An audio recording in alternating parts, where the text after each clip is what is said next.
Assalamualaikum warahmatullahi wabarakatuh.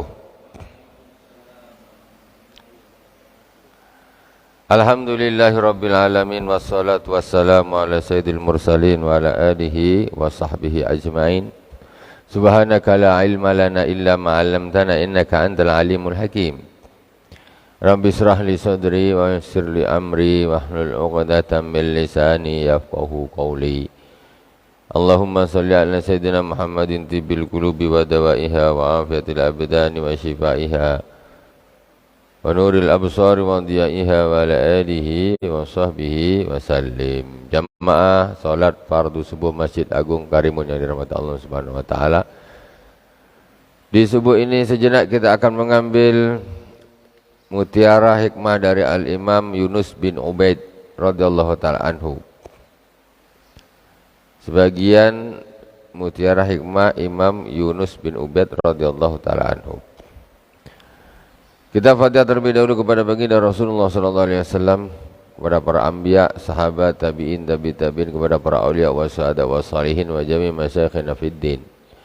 Khususan Abu Yasin Muhammad bin Alwi Al-Malik Al-Hasani, Abu Yasin Ahmad bin Said Muhammad Al-Malik Al-Hasani, amaddanallahu bimadadihim wa afadha alaina min barakatihim wa anwarihim wa ulumihim fid dini wa dunya wal akhirati bisirril Fatihah. A'udzu billahi minasy syaithanir rajim. Bismillahirrahmanirrahim. Alhamdulillahi rabbil alamin. Ar-Rahmanir Rahim. Maliki yaumiddin. Iyyaka na'budu wa iyyaka nasta'in. Ihdinas siratal mustaqim. Siratal ladzina an'amta 'alaihim ghairil maghdubi 'alaihim waladdallin. Amin. Bismillahirrahmanirrahim. Qala Abu Yasin Muhammad bin Alwi Al-Malik Al-Hasani Yusuf bin Ubaid radhiyallahu taala anhu. Tuwafiyah sanata tis'in wa salasin wa mi'ah. Beliau wafat pada tahun 139 Hijriah. Wakilah sanata arba'in wa mi'ah, sebagai pendapat mengatakan tahun 140 Hijriah. Jadi ini orang sangat periode pertama, kurun pertama, meninggal pada tahun 140.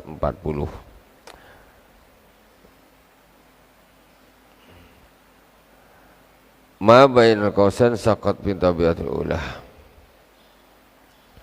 Qala wasaka ilaihi rajulun waja'an yajiduhu fi batnih. Ada seorang laki-laki mengadu kepadanya, ngeluh tentang perutnya yang sakit. Jadi ini cerita, ada seorang datang kepada Imam Yusuf bin Ubaid, dia ngeluh perutnya sakit. Faqala lahu, maka Imam Yunus mengatakan kepada orang yang ngeluh tadi, ya Abdullah, inna hadhihi dar la tuwafiquk, faltamis daran tuwafiquka. Hei hamba Allah, negeri ini enggak cocok untukmu, maksudnya dunia. Negeri ini enggak cocok untukmu, maka carilah negeri yang cocok untukmu. Maksudnya apa? Orang ini tak usah ngeluh terus. Karena selagi orang hidup di dunia ini ya begini sudah. Yang sakit perut, sakit kepala, yang ini susah, ada masalah ini, masih pusing kepala. Ini orang ngeluh terus. Engkau nih tak cocok hidup di dunia ini, di negeri ini tak cocok. Kau cari aja lah negeri lain yang di situ tak ada sakit, tak ada ini, tak ada apa, tak ada segala macam, gak ada masalah. Nah, di surga nanti itu baru tak ada masalah. Tak ada masalah. Kalau selagi hidup di dunia ini tak usah ngeluh lah. Ya, memang dunia ini ya ini begini, ini isinya sudah. Nah, jadi Bahasa kasarnya faltamis darun tuwafiquk. Nah, cari aja lah kau kalau ada negeri lain yang cocok untuk engkau nih, ini tak ada masalah ini, tak ada masalah ini, tak ada masalah ini. Ya enggak ada lah kecuali nanti di surga. Nah, kalau di akhirat kalau masuk neraka ya sengsara, lebih sengsara lagi bahkan. Wa qala law ansabtu dirhaman halalan lastaraitu bi burra summa sayyartuhu sawiqa summa saqaitul marda ay ana aklal halali yusa'idu ala shifa. Al-Imam Yunus bin Ubaid radhiyallahu ta'ala anhu mengatakan, kalau aku dapat 1 dirham yang halal, lastaraitu bihi burra, maka aku akan gunakan duit 1 dirham itu belikan gandum. Tsumma sayyartuhu sawiqa, kemudian aku bikin bubur. Ada duit 1 dirham halal, diberikan gandum. Gandumnya dibikin bubur 1 dirham aja. Tsumma saqaituhul marda, kemudian setelah itu aku berikan kepada orang-orang sakit. Aku minumkan bubur tersebut kepada orang-orang yang sakit. Maksudnya apa sih? Maksudnya ay anna akal halal yusaidu ala syifa. Sesungguhnya makan makanan yang halal itu akan membantu kesembuhan dari penyakit. Jadi sebetulnya obat itu ada di mana? Obat itu ada di makanan halal. Itu obat. Dia tak usah bingung pilih ini, pilih itu, pilih ini, pilih itu, segala macam. Obat tak pernah habis-habisnya. Numpuk plastik obat di rumah. Satu kresek, 2 plastik ini masih. Botol yang ini banyak, macam apotik rumah sampai. Begitu banyak obat yang harus ditelan. Sementara kita lupa sesungguhnya termasuk obat yang sangat mujarab itu adalah makanan yang halal. Sekarang mau obat kayak apa banyak, kalau makanannya subhat apalagi haram. Ya tak jadi obat, atau bahkan obat itu sendiri yang berupa perkara yang haram. Macam mana? Kata Rasulullah SAW, tidak ada obat dari barang yang haram. Maksudnya kalau dah haram itu tak akan obat dia, mesti dia akan mudarat.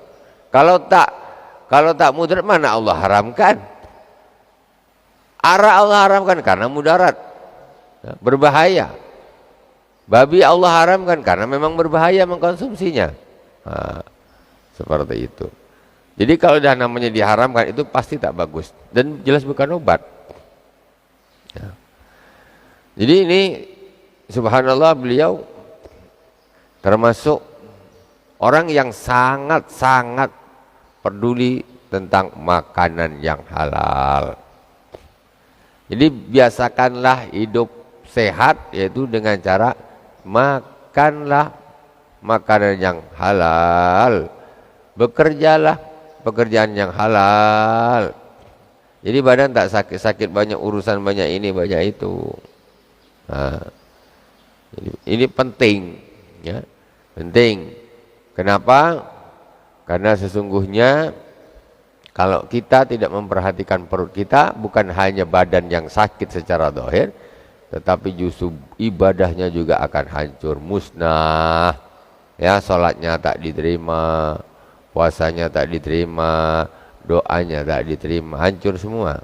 Badan jadi sakit karena makan makanan yang haram atau yang subhat. Nah, itu.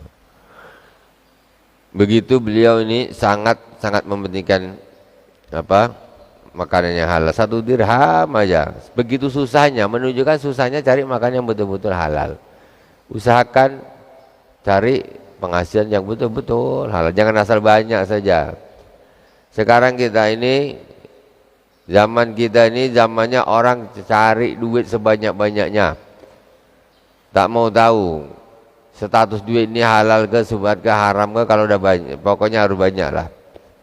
Sementara itu semua akan menjadi penyakit kalau dia tidak halal 100%, tidak dia hukumnya antara halal dan haram subhat. Nah, itu tidak bagus. Wa qala ma a'lamu syai'an aqalla min dirhamin tayyibin yunfikuhu sahibuhu fi haqq wa fil mudil ahbab a'azu aqalla. Tidaklah aku mengetahui sesuatu yang lebih bagus daripada 1 dirham yang halal yang diinfakkan oleh yang punya dalam kebenaran. Sedekah itu yang halal, walaupun 1 dirham ini betul-betul duit halal, enggak sedikit, itu sudah sangat utama sekali. Enggak ada lagi nak banyak-banyak kayak apa, kalau dia subhat apalagi haram, ya tidak akan mengalahkan hanya 1 dirham.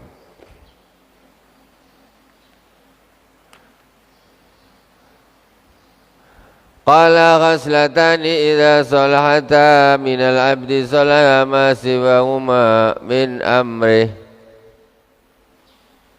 Kata beliau Imam Yunus bin Ubaid, ada 2 perkara yang apabila 2 perkara ini bagus pada seorang hamba, maka semua dari perkara ini menjadi bagus. Kalau 2 perkara ini bagus, yang lain mesti jadi bagus. 2 perkara aja yang harus kita jaga nih. Apa 2 perkara tersebut? Sholatuhu wa lisanuhu. Yang pertama sholatnya, yang kedua lisannya. Jadi 2 perkara yang apabila baguslah 2 perkara tersebut di dalam diri seorang hamba, maka akan bagus semuanya. Jadi apa tuh? Pertama sholatuhu, sholat itu harus bagus. Kemudian walisanuhu, lisannya juga harus bagus, jangan tak bagus. Kalau udah sholatnya bagus, lisannya bagus, intinya semuanya bagus. Ini ngomong aja dah tak bagus, aduh apalagi macam-macam hatinya, ininya segala macam, rusak. Rusak. Wa qala la yazalul abdu bi khairin ma absara ma yufsidu amalah. Kata beliau, tidaklah seorang hamba, la yazalul abdu bi khairin, tidaklah seorang hamba dia akan selalu berada di dalam kebaikan. Seorang hamba akan selalu di dalam kebaikan selagi dia melihat apa yang merusak amalnya. Lihat apa yang merusak amal, hasad, ya, dengki. Nah, itu kalau atau masalah apa saja yang kira-kira bisa merusak amalnya. Nah, itu ketika dia tampak, dia melihat yang kekurangan yang dia ada pada dirinya itu, maka hamba tersebut akan selalu berada di dalam kebaikan. Kebanyakan orang ini kalau yang berhubungan dengan kewajibannya, amal ibadah-ibadahnya, kemudian dengan hatinya, dengan sifat-sifatnya ada hal-hal yang tidak baik, itu biasanya tidak tahu, nggak nampak. Tapi kalau pada orang lain dia nampak. Yang bagus, tanda-tandanya kalau orang itu memang selalu dalam kebaikan, dia justru selalu nampak kekurangan di dalam dirinya, di dalam amalnya yang merusak amalnya, dan kekurangan kejelekan atau kebusukan hatinya, jeleknya sifat-sifat yang ada di dalam hatinya, yang sifat-sifat tersebut bisa menyebabkan amal tidak terima. Itu dia selalu melihat dirinya sendiri. Itu berarti bagus. Waqala terakhir, waqala ifadu anni thalathan, hafalkan dariku 3 perkara. Kata Al-Imam Yusuf bin Ubaid radhiyallahu taala anhu, la yadkhulanna ahadukum ala sultanin ya'idhu. Janganlah salah seorang di antara kalian masuk ke sultan untuk menasihatinya. Ay hatta yakun alan lidzalik li'alla yuftana bidunyah wa yata'adza min bala'in fafham. Kenapa kok beliau mengatakan jangan, sungguh jangan salah seorang di antara kalian masuk ke sultan untuk menasihatinya. Dikarenakan ya, kalau dia hatta yakun alan lidzalik, ya, dia jangan sampai masuk ke sultan dengan niat untuk menasihati, sampai memang kalau dia ini benar-benar sudah sampai kepada makamnya, derajatnya sudah tinggi, sudah pantas untuk menasihati. Kenapa? Li'alla yuftana bidunya, agar orang tersebut tidak terkena fitnah dunianya sultan. Ada orang nih, dia belum istiqomah, ya, belum istiqomah, belum ahlinya, belum sampai kepada makamnya, datang masuk ke sultan nak nasihatin. Sultan ini banyak duit, dia nak ngeritik sultan gini. Ini orang ini belum sampai kepada makamnya. Hanya kata sultan begitu masuk ini apa nak nasihat macam-macam, kasih duit. Kasih duit. Begitu kasih, banyak duit nih. Langsung asalnya tegas gini. Langsung kendur langsung. Oh tak apa, tidak apa-apa. Oh tidak apa-apa. Oh tidak apa-apa. Tidak boleh, tidak boleh, tidak boleh.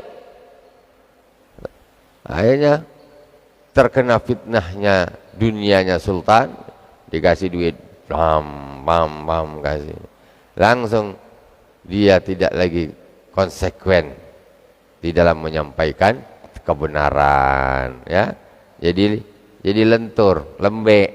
Jadi lembek. Itu terkena fitnah. Jangan coba-coba kalau belum sampai kepada makomnya untuk masuk ke sultan untuk menasihatinya. Malah nanti dapat duit tak jadi nasihatin. Sultannya salah pun dah tak berani nasihatin lagi, karena sudah termakan oleh dunianya sultan. Kemudian wala yakhlu bimra'atin sahabatin wa in akrahal Qur'an. Dan janganlah seseorang bersepi-sepi berduaan dengan seorang wanita yang muda. Wa in akrahal Qur'an, walaupun dia sedang membacakan Al-Qur'an. Punya murid, astagfirullahaladzim, muridnya cantik, dia berdua aja tak ada orang. Ngapa berdua? Bacakan Al-Qur'an, ngajar Al-Qur'an. Kata Imam Yunus bin Ubaid, jangan kau sekali-sekali bersepi-sepian dengan wanita muda walaupun engkau tuh membacakan Al-Qur'an kepadanya. Cuma berdua aja di kamar atau ruangan, berdua aja. Anaknya masih muda, cantik, ngaji Quran. Bahaya tuh, bahaya. Allah yahfadna, semoga Allah menjaga kita semuanya. Wala yumakkinu sam'ahu min dhi hawa. Kemudian jangan kau nih mendengarkan, memasang pendengaranmu dengan orang yang hawa nafsu, orang yang masih bergumul dengan hawa nafsu, dikalahkan hawa nafsu. Jadi kalau ada orang yang nggak bagus, ya, tidak soleh, masih suka nurutin hawa nafsu, kau tak usah dengarkan, ya, tak usah dengarkan, bahaya kata-katanya itu, ya. Karena dia selalu pakai nafsu, nanti terpengaruh menjadi ikut jelek. Pikiran kita pun menjadi hawa nafsu. Wallahu subhanahu wa ta'ala a'lam. Subhanakallahumma wa bihamdik asyhadu an la ilaha illa anta astaghfiruka wa atubu ilaik. Wa sallallahu ala sayyidina Muhammadin wa ala alihi wa sahbihi wa baraka wa sallam. Alhamdulillahirabbil alamin. Wassalamualaikum warahmatullahi wabarakatuh.